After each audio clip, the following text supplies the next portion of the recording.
कुनै जातिले कुनै किसिमको प्राणीहरूको वध गर्दै आएका छन् भने कुनै जातिले अर्को किसिमको प्राणीहरूको वध गर्दै आएका छन्।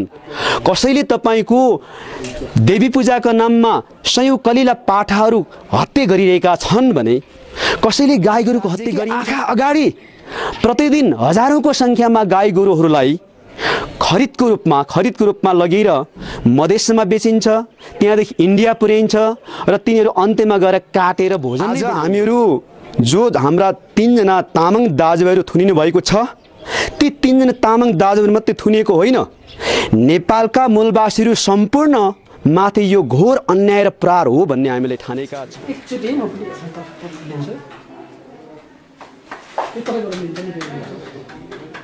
पुर्खाहरूले चाहिँ तपाईँको गोरुको मासुहरू आफ्नो जस्तो पितृ मनाउनको लागि प्रयोग गर्दै आएको थियो। आज त्यो काटिएको उमा चाहिँ हाम्रो दाजुभाइहरू चाहिँ हिरासतमा राखिएको सुराकी मार्फत आज हाम्रो 3 जना दाजुभाइहरू पक्रिएर थुनिएको छ।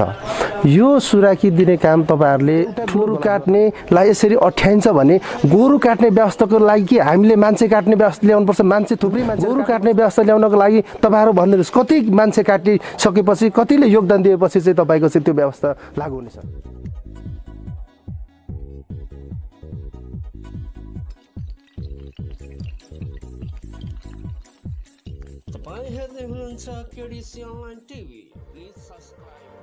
खोटाङ हालेसी कन्स्ट्रक्सन प्रणाली गुणस्तरमा हाम्रो प्रतिबद्धता। साना तथा ठुला निर्माण कार्यको लागि विश्वासिलो र भरपर्दो निर्माण कम्पनी हामीलाई सम्झनुहोस्। दर्शकबिन धेरै धेरै स्वागत छ। तपाईँ यति बेला केडिसी अनलाइन टेलिभिजन हेरिराख्नु भएको छ। साथमा म सञ्जीव राई उपस्थित भएको छु। खोटाङमा गोरु काटेको अभियोगमा माघ 23 गते पक्राउ परेका 3 जनालाई बिना शर्त रिहाईको माग गर्दै नेपाल आदिवासी जनजाति महासङ्घ जिल्ला समन्वय परिषद खोटाङले जिल्ला प्रशासन कार्यालय खोटाङमा ज्ञापन पत्र बुझाएको छ। बुधबार जिल्ला प्रशासन कार्यालय सहायक प्रमुख जिल्ला अधिकारी विकल श्रेष्ठ मार्फत प्रधानमन्त्रीको कार्यालय सिंहदरबार सभामुख तथा सबै राजनीतिक दल तथा जातीय सङ्घ संस्थाहरूको केन्द्रीय कार्यालयलाई एक पुष्ट ज्ञापन पत्र बुझाएको हो। सहायक सर, आदिवासी महासङ्घबाट आउनु भएको छ। सम्पूर्ण हार्दिक धन्यवाद प्रकट गरिदिनु। आफ्नो ज्ञापन पत्रमा पढ्न चाहन्छु, किनभने सबै कुराहरू ज्ञापन पत्रले बोलेको छ। श्री सम्माननीय प्रधानमन्त्रीज्यू, प्रधानमन्त्री कार्यालय सिंहदरबार काठमाडौँ नेपाल मार्फत जिल्ला प्रमुख जिल्ला अधिकारीज्यू, जिल्ला प्रशासन कार्यालय खोटाङ विषय ज्ञापन पत्र 1। नेपालको संविधान 2072 को प्रस्तावनामा नेपाल बहुजातीय, बहुभाषिक, बहुधार्मिक, बहुसांस्कृतिक तथा भौगोलिक विविधतायुक्त विशेषतालाई आत्मसात गरी विविधता बीचको एकता, सामाजिक सांस्कृतिक ऐक्यबद्धता, सहिष्णुता र सद्भावलाई संरक्षण एवं सम्वर्धन गर्दै वर्गीय, जातीय, क्षेत्रीय, भाषिक, भाषिका, लैङ्गिक विभेद र जातीय छुटछुटको अन्त्य गरी समतामूलक समाज निर्माण गर्ने सङ्कल्प गरेका छन्।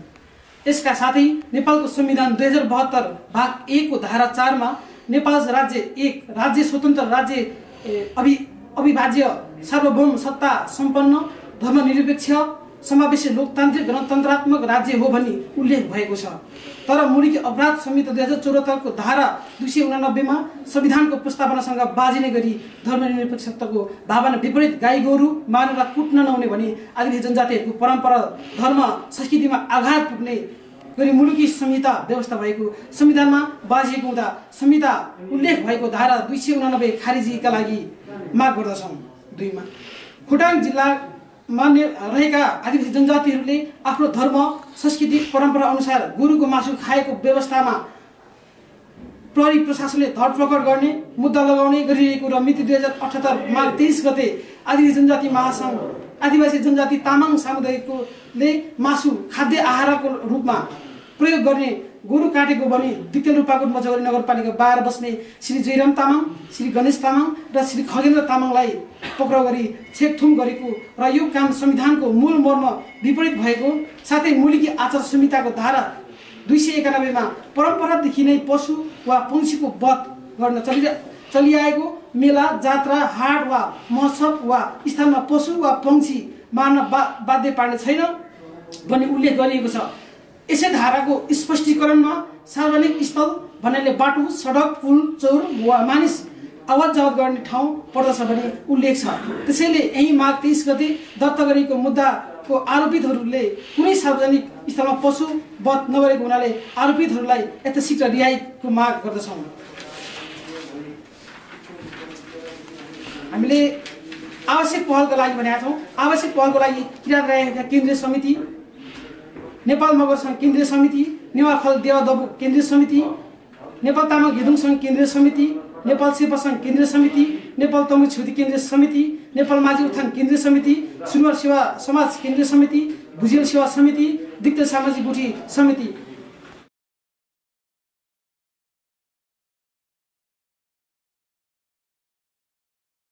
देश संघीयता र धर्मनिरपेक्ष घोषणा भइसक्दा पनि आदिवासी जनजातिहरूले आफ्नो धर्म संस्कार संस्कृति परम्परा अनुसार गोरुको मासु खाएकोमा प्रहरी प्रशासनले धरपकड गर्ने मुद्दा लगाउने कार्य गरेकोले पक्राउ परेकाहरूलाई निशर्त नछोडे जस्तोसुकै मूल्य चुकाउन आम देशभरका आदिवासी जनजातिहरू तयार रहेको नेपाल आदिवासी जनजाति महासङ्घ जिल्ला समन्वय परिषद खोटाङका अध्यक्ष फुर्बा शेर्पाले धारणा व्यक्त गर्नुभयो। मैले केडिसी अनलाइनलाई धन्यवाद दिन चाहन्छु।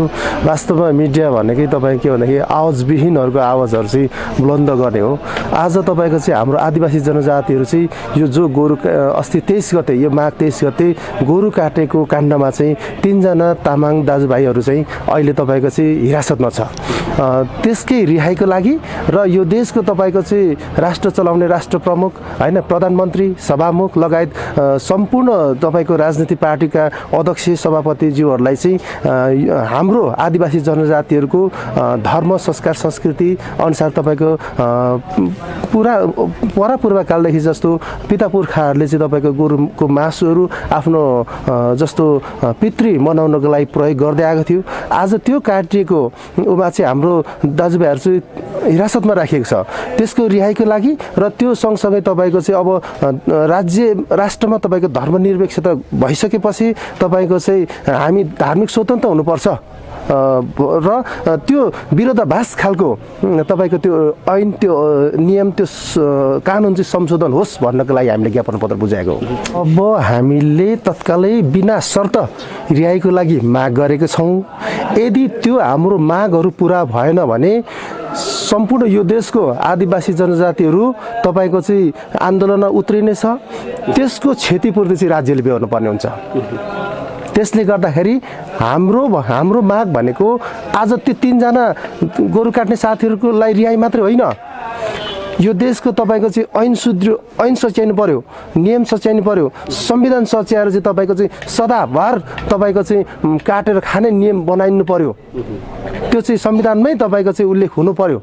जो कहिले कसै न कसैको सुराकी मार्फत आज हाम्रो 3 जना दाजुभाइहरू पक्रिएर थुनिएको छ। यो सुराकी दिने काम तपाईँहरूले ठुलो गलत गर्नुभयो। यो यस्तो गरिनु हुन्न थियो हैन। अनि त्यसले गर्दाखेरि तपाईँहरूले यो गर्दै गर्दा र 3 जना व्यक्ति थुनिँदै गर्नु भनेको यो तपाईँको चाहिँ समुदाय थुनिनु हो क्या।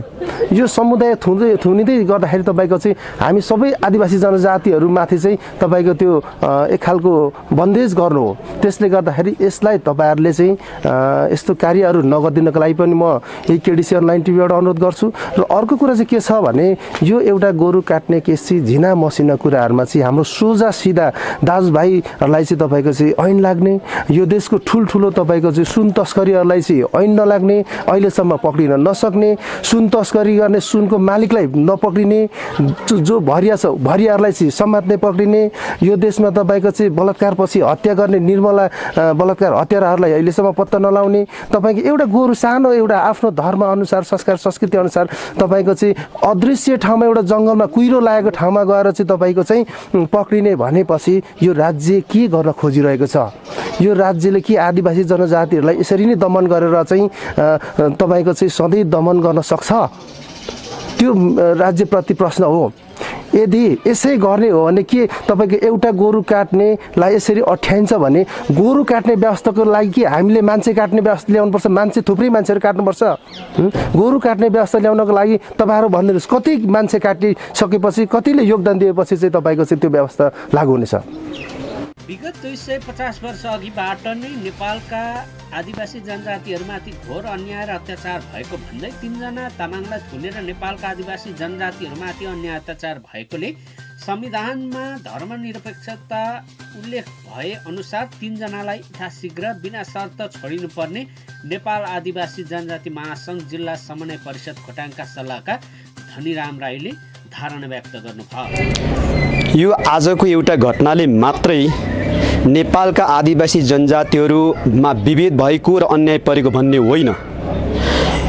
नेपालको इतिहासको पृष्ठभूमि हेर्दा केलाउँदाखेरि पनि विगत 250 वर्षदेखि नेपालका आदिवासी जनजातिहरू, अझै म त मूलवासी भन्न रुचाउँछु, मूलवासीहरू माथि घोर अन्याय, विभेद र अत्याचार हुँदै आइरहेको छ। आज हामीहरू जो हाम्रा 3 जना तामाङ दाजुभाइहरू थुनिनु भएको छ, ती 3 जना तामाङ दाजुभाइहरू मात्रै थुनिएको होइन, नेपालका मूलवासीहरू सम्पूर्ण माथि यो घोर अन्याय र प्रहार हो भन्ने हामीले ठानेका छौँ। र हामी यो राज्य सत्तामा बसेका विभेदकारी शासकहरूलाई विनम्रताका साथ के अनुरोध गर्छौँ भने तपाईहरू कुरो बुझी पनि बुझ पचाइरहनु भएको छ। नेपालको संविधान जो धेरै नेपालीहरूको बलिदान पछि प्राप्त भएको संविधान हो, नेपालको संविधान मूल कानुन हो। संविधान अनुसार बाजिएका अरू ऐन कानुनहरू अमान्य हुने सामान्य नागरिकले बुझ्ने भएकोले यो संविधानमै धर्मनिरपेक्षता भन्ने उल्लेख भएको कारणले अनेक ऐन कानुन स्वत निष्क्रिय हुन्छ र अरू कानुनहरूको आधारमा अहिले पनि नेपालका मूलवासीहरूलाई, आदिवासीहरूलाई थुन्ने जुन काम भएको छ, यो घोर आपत्तिजनक छ, यो घोर खेदपूर्ण छ।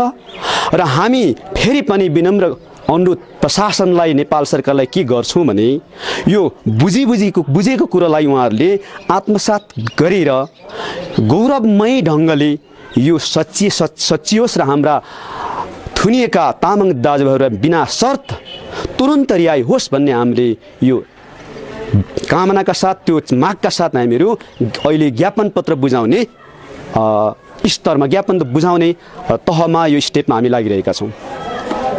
हाम्रो दृष्टिकोण प्राणी हत्या गर्नु न्याय र धर्म हो भन्ने होइन, तथापि नेपाल बहुजातीय राज्य हो। यो बहुजातीय राज्यमा धर्म, संस्कार, संस्कृतिहरू बहु संस्कार, बहु धर्म हुने नै भयो। यस सन्दर्भमा कुनै जातिले कुनै किसिमको प्राणीहरूको वध गर्दै आएका छन् भने कुनै जातिले अर्को किसिमको प्राणीहरूको वध गर्दै आएका छन्। कसैले तपाईँको देवी पूजाको नाममा सयौं कलिला पाठाहरू हत्या गरिरहेका छन् भने, कसैले गाई गोरुको हत्या गरिन्छ, कसैले सुँगुर र पशु पक्षीहरूको हत्या गरिरहेको पाइन्छ। यो किसिमको यो धार्मिक तपाईँको विविधता, सांस्कृतिक विविधता र जाति विविधता भएको ठाउँमा एकल नस्लीय संस्कार र संस्कृति लाद्नको निम्ति यो जुन किसिमको चाहिने गाई गोरु काट्न पाइँदैन, मात्रै पाइँदैन भनेर जुन किसिमको तपाईँको विभेद गरिएको छ, यो घोर आपत्तिजनक छ। हाम्रो नेपालमा सत्ता पक्षकै राज्यकै आँखा अगाडि प्रतिदिन हजारौंको सङ्ख्यामा गाई गोरुहरूलाई खरिदको रूपमा लगेर मधेसमा बेचिन्छ, त्यहाँदेखि इन्डिया पुर्याइन्छ र तिनीहरू अन्त्यमा गएर काटेर भोजन नै बनाउने हो। र विश्वमा त सबभन्दा बढी गाई गोरु काटिन्छ र गाई गोरुको मासु खाइन्छ भन्ने कुरो त सब संसारलाई जगजाहेरै छ। यस्तो अवस्थामा यहाँ संस्कार संस्कृति मान्नको निम्ति हामी मूलवासीहरूले जुन किसिमले हामी गाई गोरु काट्ने हाम्रो संस्कार छ, त्यो जुन मान्नको निम्ति चाहिँ अग्रसर हुन्छौँ, मान्न खोज्छौँ, त्यो संस्कार संस्कृति माथि प्रतिबन्ध लगाउने हिसाबले हामीलाई तपाईँको धरपकड गरिन्छ, यहाँ गोली ठोकिन्छ, जेल कोचिन्छ। तर नेपालका शासकहरूलाई यो थाहा छैन कि यहाँ मान्छे काट्ने, मान्छे हत्या गर्ने, छोरीचेली बलात्कार गर्ने, सुन तस्कर गर्ने, राज्य लुट्ने भ्रष्टाचारीहरूलाई चाहिँ समात्न सक्दैन। यस्तो निरीह सरकार देख्दाखेरि हामीलाई खेद प्रकट गर्न मन लाग्छ, दुःख लागेर आउँछ। ढुक्पाकोट मझगडी नगरपालिका 12 जालपाका 39 वर्षीय जयराम तामाङ, 35 वर्षीय खगेन्द्र तामाङ र 40 वर्षीय गणेश तामाङ गत 23 गते पक्राउ परेका थिए। दिक्तेल रूपाकोट मजगढ नगरपालिका 2 सोलमाको मुडे स्थित दिकुवा भन्ने ठाउँमा आइतबार दिउँसो करिब 4 बजे गोरु काटेर बेचिरहेको अवस्थामा उनीहरू पक्राउ परेको जिल्ला प्रहरी कार्यालय प्रवक्ता प्रहरी निरीक्षक सागर शाहले बताउनु भयो।